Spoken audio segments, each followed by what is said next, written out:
नमस्कार दोस्तों, भोजपुरी के लेटेस्ट खबरों में आप सभी का स्वागत है। तो आज की खबरें की ओर बढ़ते हैं उससे पहले छोटा सा रिक्वेस्ट है, चैनल को सब्सक्राइब नहीं किया तो चैनल को सब्सक्राइब जरूर कर दीजिए। बता दें सबसे पहले खबर निकल कर एक खेसारी लाल की तरफ से। खेसारी लाल का काफी होली बेहतरीन सॉन्ग आप सभी के बीच एक आने वाला है, जिस सॉन्ग का नाम है बांग्ला में उड़ेला अबीर। दोस्तों सॉन्ग काफी मजेदार होने वाला है और सॉन्ग आप सभी के बीच बता दें 28 तारीख सुबह 6:30 बजे SRK म्यूजिक पे आ जाएगा दोस्तों।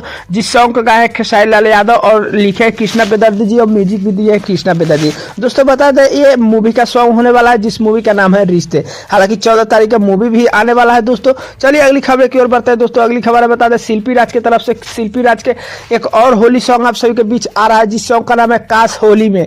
दोस्तों इसके वीडियो गाने में नजर आएंगे अनुपमा यादव आप सभी के बीच। इस गाने को भी आज ही सुबह 7 बजे ग्लोबल म्यूजिक जंक्शन पे रिलीज कर दिया जाएगा।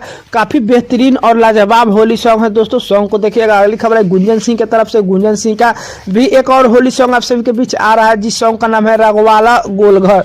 दोस्तों इस सॉन्ग को भी आप सभी के बीच आज ही सुबह 7 बजे रिलीज कर दिया जाएगा वेब म्यूजिक पे। दोस्तों काफी बेहतरीन और कॉमेडी टाइप का ये भी सॉन्ग होने वाला। सॉन्ग देखिएगा, काफी मजा आने वाला है सॉन्ग में। दोस्तों अगली खबर है पावर स्टार पवन सिंह की तरफ से। दोस्तों पावर स्टार पवन सिंह का आज कोई अपडेट नहीं निकल के आ रहा है, जैसे ही कुछ और भी अपडेट आता है तो आप सभी के बीच हम बताएंगे। तो दोस्तों फाइनली आज का यही कुछ खबर है। खबर कैसा लगा है नीचे कमेंट करके जरूर बताइएगा। भाई चैनल पे नया है तो चैनल को जरूर से सब्सक्राइब कर लीजिएगा भोजपुरी अपडेट के लिए। तो दोस्तों मिलते हैं कोई नया अपडेट में, तब तक के लिए धन्यवाद।